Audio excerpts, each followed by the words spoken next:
Hey everybody, coming to you today from the kitchen. Feels strange not to be seeing your faces like we've been doing on the Google Meets, but I didn't feel like today we needed to do that. It was just as easy for me to record this and have you listen at your convenience in your own way and time, and that seemed better than having everybody get together at a set time. Even though I do enjoy seeing you and hearing from you and sharing with you. We'll find another way and time to do that.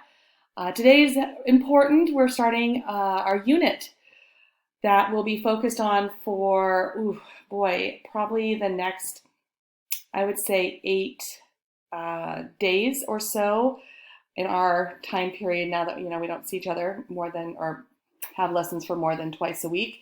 So think about for the next maybe 4 weeks or so, focusing in on the Icarus tales and looking at what's called retellings, stories across time. And something that really struck me with this, that's kind of in connection to what I've been doing over this quarantine period, is watching Disney Plus. That's been new to my family. And watching the Disney fantasy weddings. I know. Seems lame, but I'm a huge Disney fan, as you know. And watching those weddings, one of them included the theme of "Tale as Old as Time," and I watched that one actually last night before I recorded this, obviously, and it made me think of what I was going to talk to you about today. Because these tales are as old as time, and really, there are no original storylines, as we're going to find out. And Beauty and the Beast, they had it right.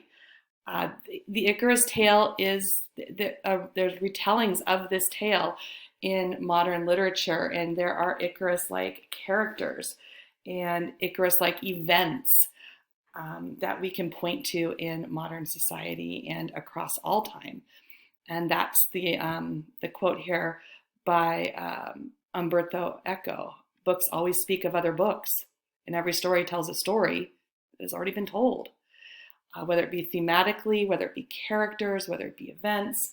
If you think of those themes of, say, forbidden love, like Beauty and the Beast, Romeo and Juliet, rags to riches. I'm sure you could come up with movies or other books that incorporate ideas or characters that go through those same things. And so it's important for us to think about retellings and how they get changed over time and why that happens. So IBD, that's what this unit is. Just like auscultation, we're going to be looking at a challenging 3 texts here with the Icarus tales, and they are broken into 3 parts. And we're going to see these 3 different retellings in this way. So asking you to think critically, to really dig deep, to mark up the texts, to compare texts, and doing it on your own. But I know you can do this. We are in, almost May. So you have all the tools in your toolbox to do this. All right, how this is going to work. Over the next few days, working with these 3 texts. Today is primarily, or will be primarily, the source text. I am going to read an introductory little piece to get us started, but we will focus on text number 1, which is Ovid's Daedalus and Icarus. And that is considered one of the earliest versions of the Icarus story. And because it was one of these really early versions, it was translated from Latin. And scholars do point to this as, hey, this is the first time we saw this particular story in tale. You might have heard, instead of source text, you may have heard the term primary text. Same thing, synonym. So maybe you've heard that perhaps like in focus class, that idea of primary text, same idea. And then we're going to move into texts 2 and 3. Now these would be considered the retellings, and they're both going to be poems. And one is by Anne Sexton and one is Edward Field's. They're both modern takes with Icarus-like characters. And Edward Field's especially is kind of crazy, but it's really fun to look at. So I'm excited for you to explore those and be able to ask a lot of questions and think about them. And One of the things that you're, I think, going to take away and take away from this are messages. Why do authors use these characters that are like the same, or take these events that are similar? Why not? Why can't they do something different? Well, there's only so many storylines, and so they've got to come up with a way to tweak them because they want to get their own message across. All right, there's that thematic piece. So guiding questions for text 1 are source text. Super simple. It's almost too easy. Don't overthink this. I literally want you to think about what's happening in the story. What are the events? And then what do we know about the characters? Think characterization, character traits. At this point, you're going to want to open the document that's linked in this slideshow. I'm also going to put it on Google Classroom just in case. And I would say you either need to make a copy of it or print it, whatever makes you most comfortable. Some of you like to have, highlighters and mark it up in person. Some of you prefer on the screen in a document. Doesn't matter which way to me whatsoever. You do you. I'm going to be reading the text to you. So another thing that you need to think about is, do you just want to listen to my awesome voice reading this text and just enjoy the moment? Do you want to be marking as you hear me read it? Up to you totally. I know we all do things differently, so you can make that choice. You can also, obviously pause the screencast now if you need to and get ready to read. I am going to go ahead and start reading the overview, which is in the box at the top of the document. We need to know something about Ovid's Metamorphosis, which is where Daedalus and Icarus is actually the myth is actually in that particular text. It's in a bigger text. So it's a little piece of a larger text. All right, and that's what you can see on this slide. Here's the agenda for today and for today's lesson. We are going to read the overview, get a sense of where this myth comes from. It's enclosed in book 8. After we read that overview, I'm going to go through the poem. It is a poem. You're going to say, oh my gosh, how is this a poem? It's a story. It's so long. It's a narrative poem. It has poetic elements and features, but it reads like a story. So keep that in mind. Your job, either while I'm reading or to go back and do, is to underline events or mark events that are literally happening. So what's happening? I don't care how you do it. Star them, mark them, underline them. Highlight major characters. Take note of what you can tell about them. What traits? I really want you to focus on character traits. We've been practicing this skill. So if you're going to say, hey, there's Icarus. Here's where he comes in. What are some things we notice about him here? Ooh, here he is again. What do we notice about him here? This is going to be crucial to your understanding later on. Don't skip to A and B. I know sometimes I look at, when I say mark up your book, I look and there's like nothing there. So this skill needs to happen. And then number 3, this is what you do after you've done all the marking up. Do it in your bob, do it in a doc, whatever makes you happy, on a notebook paper. Need to do these check boxes. And this is going to happen again as we do the next 2 texts. Then we're going to do a lot of work with this. And if you've got this done, you're going to be okay with it.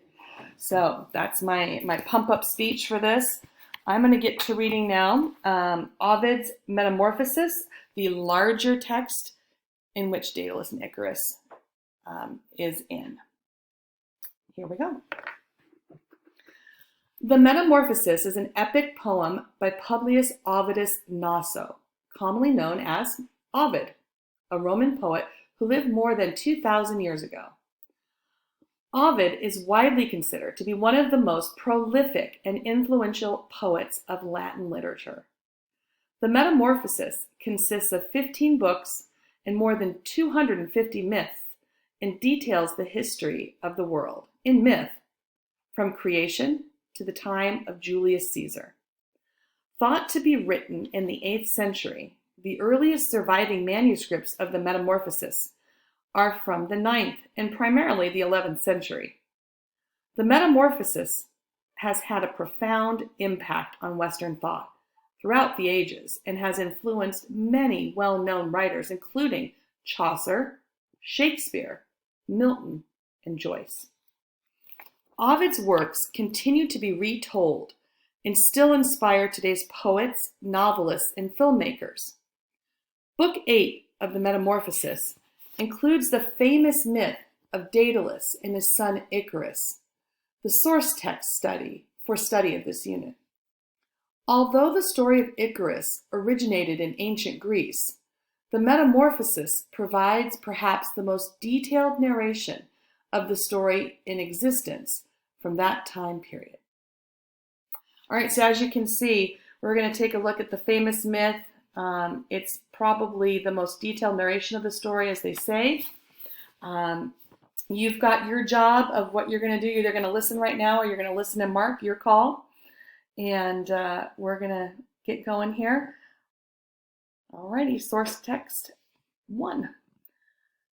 Daedalus, in the meantime, hating Crete in his long exile, and having been touched by the love of his birthplace, had been closed in by the sea.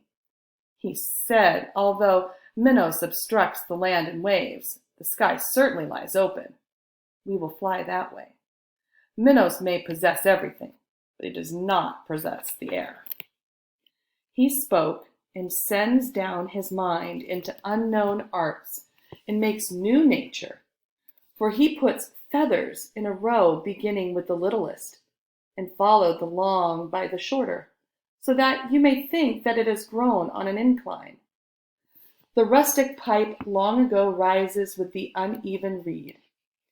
Then he binds the middle feathers with thread and the lower feathers with wax, and then bends what he has created as to mimic that of a true bird.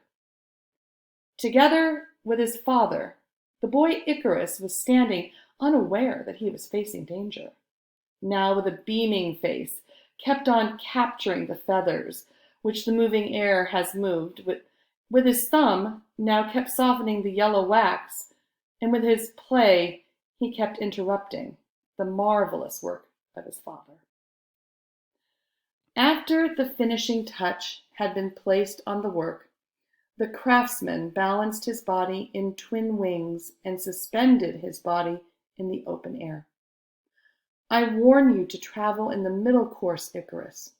If too low, the waves may weigh down your wings. If you fly too high, fires will scorch your wings. Stay beneath both, or between both. I order you not to look at Bhutan, or Helicis, or the drawn sword of Orion. Seize the road with me as your guide.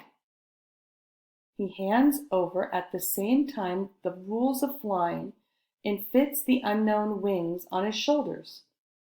Between the work and the warning, the old cheeks grew wet and fatherly hands trembled. He gave kisses to his son, not to be repeated, and having lifted himself up on his wings, he flies before, and he fears for his comrade. Just as a bird who has led forth a tender offspring from a high nest into the air, and encourages him to follow and instructs him in the destructive arts, and he moves himself and looks back at the wings of his son. There, someone, while catching fish with a trembling rod, either a shepherd with a staff or a plowman leaning on a plow, saw them and were stunned. And they who were able to snatch the sky, he believed were gods. And now Juno's Samos was on the left side, for Delos and Paros had been left behind. And on the right was Labanthos and Clymene, rich in honey. When the boy began to rejoice in his bold flight, and he deserted his leader, and attracted by a desire for the sky, he took his path higher.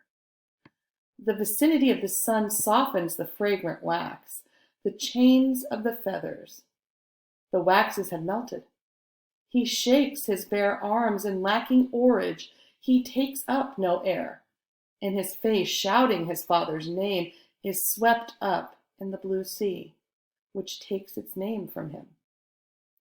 But the unlucky father, no longer a father, said, Icarus, Icarus, where are you? What region shall I seek for you in? Icarus, he kept saying. He